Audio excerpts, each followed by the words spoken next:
Dan yang mereka mengatakan Muhammad bin Abdul Wahab ya, yang membersihkan Jazirah Arab dari banyak sembahan-sembahan berhala. Kalau kita baca bukunya, nggak pernah saya pelajari secara khusus itu di kelas, nggak pernah. Selalu kembali kepada buku-buku induk, buku hadisnya. Kita dari tingkat 1 sampai tingkat 4 kuliah belajar dari Sahih Bukhari sampai Sunan Abi Daud, Tirmidzi, Nasai dan seterusnya.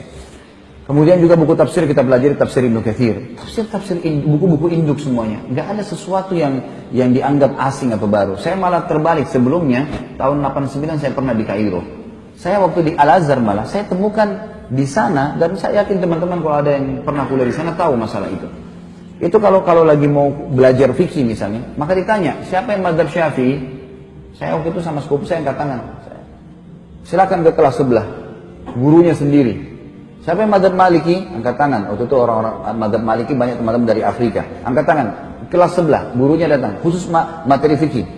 Siapa yang mazhab Hanafi? Teman-teman dari Turki datang, pindah ke sana. Siapa yang mazhab Hambali? Oh, teman-teman dari Timur Tengah, banyak dari situ. Jadi saya ini tidak pernah tahu Imam Malik, Imam Abu Hanifah, Imam Ahmad bilang apa. Yang saya tahu adalah Syafi'iyah. Bas, tidak ada yang tahu. Di Madinah beda sekali. Beda sekali. Dan waktu saya masih sekolah waktu itu, tentu saya tidak berbicara sekarang ya, saya bicara di masa saya. Mudah-mudahan sekarang jadi lebih baik. Kalau saya waktu sekolah di Mesir dulu itu, saya duduk di kelas, di sebelah saya ada satu orang Komores ya, dari Afrika, sebelah saya lagi sepupu saya ya, dari Makassar, sama-sama dengan saya berangkat, anak paman saya.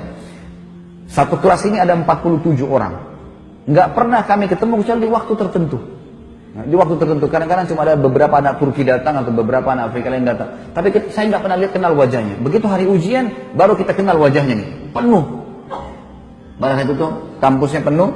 Kemudian pada saat itu juga semuanya pada hadir. Saya tanya, siapa kamu? Saya Fulan. Di kelas mana? Kelas ini. Loh, saya juga di kelas itu. Kok nggak pernah saya lihat? Dia bilang kami cuma datang waktu ujian saja. Jadi sepanjang tahun itu kerjanya cuma duduk saja di situ, gitu kan? Pergi ke bioskop, pergi kemana-mana, hiburan, karena Kairo sama dengan Jakarta, tidak ada bedanya gitu kan. Kehidupan di sana ya kehidupan begitu, bebas kan. Jadi saya melihat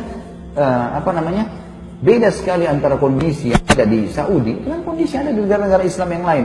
Dan kita perlu terima fakta teman-teman sekalian. Kalau Mekah tempat lahirnya Nabi SAW, wahyu turun di sana, gitu kan.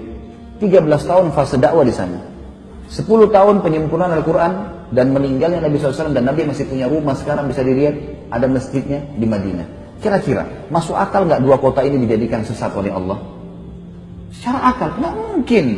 Dan sampai sekarang saya bilang tadi, lebih baik secara rasional dipraktikin di lapangan, datangi halakah-halakah ulama itu dan dengarin dengan hati yang tenang, dengarin apa yang mereka sampaikan. Baru kemudian kita bisa menghakimi seseorang. Karena saya lihat ini di Indonesia banyak sekali isu sekarang selalu Wahabi. Oh, momok yang menakutkan Wahabi. Saya sampai waktu mau pergi ke Madinah, saya ketakutan dengan istilah Wahabi. Karena ada beberapa teman-teman ayah saya mengatakan, hati-hati sana, ambil ilmunya tapi jangan jadi Wahabi. Ini ambil ilmunya tapi jangan jadi Wahabi, bagaimana ceritanya? Kan saya lagi belajar di sana. Jadi setiap guru masuk saya lihat, ini Wahabi. Apa yang dia mau sampaikan? Ini momok seperti apa? Sembeli lehernya orang, ini kafir, kayak sudah menakutkan. Saya waktu itu ketakutan sendiri. Setelah 6 bulan saya belajar, saya lihat selalu guru datang, qala Allah, qala Rasul. Allah berfirman, Rasulullah bersabda, dinukil dari Ibnu Abbas, dari Ibnu Umar, dari ini. Kisah semua yang berhubungan dengan para sahabat, para tabi'in, generasi emas. A'imah yang 4, imam yang 4 yang terkenal madhabnya. Ada sesuatu yang baru.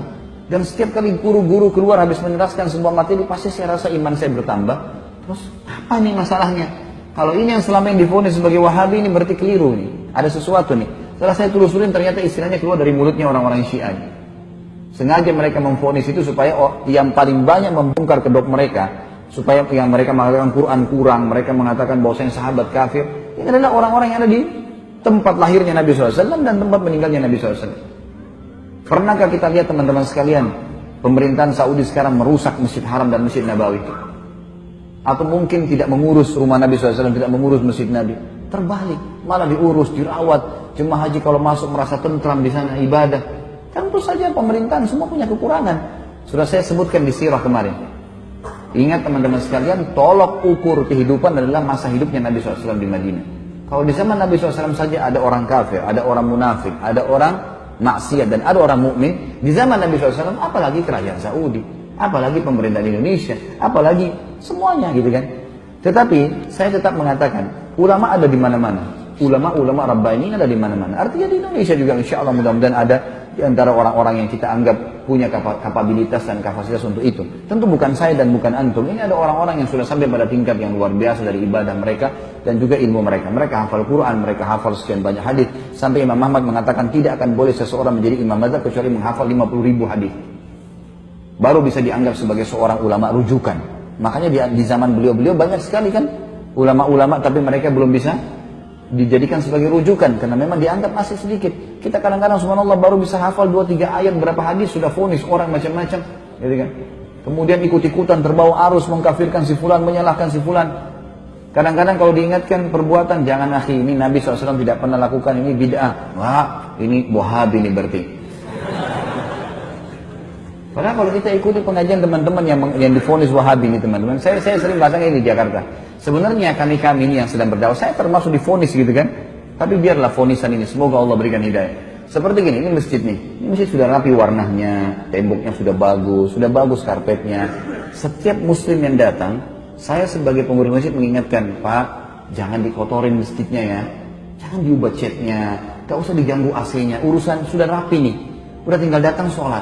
Seperti itulah. Nah teman-teman yang buat bid'ah ini adalah orang yang seperti masuk masjid, coret sana warnanya, tambah-tambah yang lain lah, ubah-ubah ini, pencet-pencet AC-nya. Makanya diingatkan, jangan, agama sudah sempurna, hanya itu kok. Wah ini Wahabi. Wahabi apa ini gitu. Akhirnya umat ini kayak lari dari dakwah gitu. Tak boleh teman-teman sekalian, akhirnya ini memecahkan umat yang luar biasa, terpecah kemana-mana. Baik. Kalau diingatkan, antum mau dengar, alhamdulillah. Kalau antum merasa diri antum benar, fadhal, jalani. Kalau teman-teman ini misalnya diingatkan, jangan akhi, ini karena tidak pernah Nabi SAW melakukan. Enggak, tapi ini, fadhal, silakan. Tapi ingat, di muka bumi ini kita seperti orang yang sedang belanja di supermarket. Setiap orang di antara kita boleh pilih produk yang dia mau, tapi lewat kasir. Hati-hati. Kami mengingatkan supaya jangan salah. Karena kalau ada dalil, pasti udah diterima sama Allah. Enggak ada dalil, bimbang, paling tidak ragu kan gitu. Dan masih tanda tanya, diterima enggak ya? Nah kenapa harus jerumuskan diri pada hal itu? Orang yang masuk pada perbuatan teman-teman yang minimal syubhat, apa kata Nabi SAW? Halal jelas, haram jelas. Di antaranya ada hal yang samar-samar. Siapa yang menyelamatkan dirinya pada hal samar-samar? Boleh enggak ya? Siapa yang menyelamatkan dirinya dari hal samar-samar, dia telah menyelamatkan kehormatan dirinya dan agamanya. Dan siapa yang menjerumuskan dirinya pada hal yang syubhat, dia telah menjerumuskan dirinya pada yang haram. Seperti pengembala domba yang bawa domba-dombanya di ladang rumput, yang rumputnya lebih tinggi dari dombanya, sehingga dia tidak tahu domba mana yang dicuri oleh serigala. Berarti dalam Islam cuma ada halal, ada haram. Syubhat pun masuk di sini. Ragu pun nggak ada dalilnya, atau mungkin lemah, ya sudahlah, gitu loh. Ini enggak langsung divonis saja langsung ini. Sekali lagi teman-teman, kalau dianggap ini adalah perbuatan, enggak apa-apa lah, ya sudahlah. Jangan jadikan perpecahan umat. Gitu kan? Yang ini perlu diketahui. Ini ulama yang pertama, Rabbani. Ada ulama yang memang ini istilah di para ulama waratha. Ulama waratha ini orang-orang yang terwariskan istilah ulama pada mereka. Gitu. Tapi orang-orang ini tidak punya kapasitas untuk itu. Saya kasih contoh kayak kita di Indonesia kan, maaf, gelar ustadz. Ya, ini mudah sekali kan, siapa saja bisa bicara sedikit agama, ustaz. Jadi ini semua divonis. Yang lebih unik lagi adalah, maaf jangan tersinggung, ini orang di Indonesia sekarang ahli melintir perkataan ini ya. Jangan dipelintir lagi. Saya tidak singgung siapapun, dan jangan tersinggung, nggak usah tersinggung. Kalau baik terima, nggak baik nggak usah terima, kan selesai gitu. Gelar haji, Pak Haji ini pulang dari haji 40 hari alim. Dari mana alimnya nih? 40 hari memang di sana belajar, hafal Quran. Kalau kita lihat jemaah haji kita datang ke sana, tinggal di hotel, pergi sholat di masjid, dan kebanyakan nongkrong depan hotel, masih banyak merokok di situ, ngobrol-ngobrol. Pulang tiba-tiba jadi alim, dari mana ini disulap ini? Nah, bagaimana caranya bisa tiba-tiba berubah ini? Dan kita vonis, oh ini berarti seorang alim. Yang banyak terjadi di Indonesia, dan ini kita sayangkan sekali. Kalau khatib tidak hadir, baik silakan Pak Haji gantikan. Itu semua Pak Haji silahkan, tidak ada yang larang, asal dia punya kapasitas ilmu silahkan. Tapi dia naik bicara, banyak orang yang bisa terjadi fakta. Nah, kemudian dia turun dari mimbar, dia tidak mau lagi mengatakan tidak tahu, semua tahu. Dan yang jadi masalah pengikutnya fanatik, walaupun salah. Nah ini yang jadi hal yang luar biasa. Ini namanya ulama waratha. Ada orang kakeknya kiai, ayahnya kiai, anaknya jadi kiai otomatis.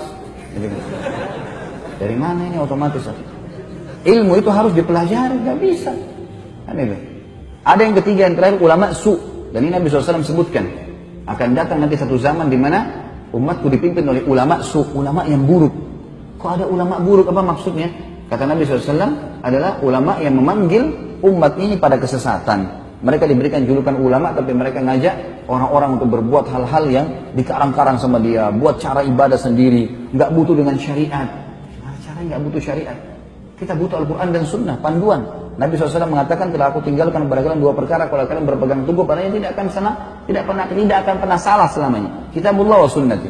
Dan kita sayangkan sekarang memang banyak orang juga. Ini satu hal yang perlu kita garis bawahi, supaya kita paham teman-teman sekalian. Sekali lagi tidak menggurui, ya.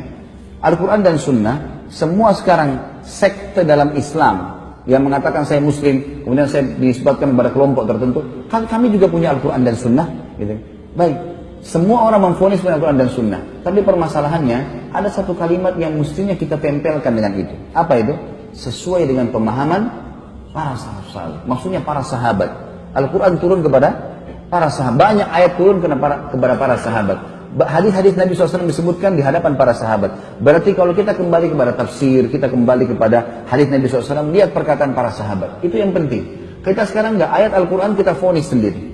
Banyak orang-orang yang akhirnya menyalahkan orang lain karena masalah ayat dibaca, oh ini maksudnya begini, sudah selesai, dihakimi sama dia. Atau ini hadis begini, kemudian langsung divonis sama dia. Padahal sebenarnya tidak kembali kepada pemahaman para sahabat. Ini yang Allahu a'lam, yang saya tahu akhirnya membuat umat ini banyak kemana-mana pemahamannya. Dan banyak di antara mereka mengatakan, itu kan zaman sahabat. Sahabat juga bisa melakukan, kenapa kita tidak? Tentu saja sahabat melihat Nabi SAW. Apalagi Khulafaur Rasyidin, gitu kan?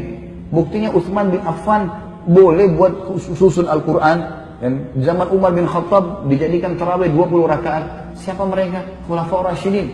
Kata Nabi SAW apa? Alaikum bisunnati wa sunnatu khulafaur Rasyidin min ba'di. Addu alaihi bin nawajid. Berpegang pada sunnahku dan sunnah Khulafaur Rasyidin. Antum masuk Khulafaur Rasyidin? Kan tidak kan? Nah, iya. Mau disamain perbuatan dia dengan Utsman bin Affan radhiyallahu anhu, dari mana ini? Tidak bisa ketemu. Ada dalil menjelaskan masalah itu kan? Berpegang teguh pada keduanya walaupun dengan gigi geraham kalian. Abu Bakar, Umar, Utsman, Ali yang disepakati Khulafaur Rasyidin, sunnah mereka yang kita ikutin, perbuatan-perbuatan mereka, contoh yang mereka lakukan, bukan kita teman-teman sekalian, gitu kan? Jadi kita harus jangan tarik, oh itu buktinya sahabat bisa buat, kita juga bisa buat, nggak bisa. Pada saat itu para sahabat ada masih hidup dan mereka sepakati untuk itu. Ini yang perlu kita ketahui. Allahu a'lam.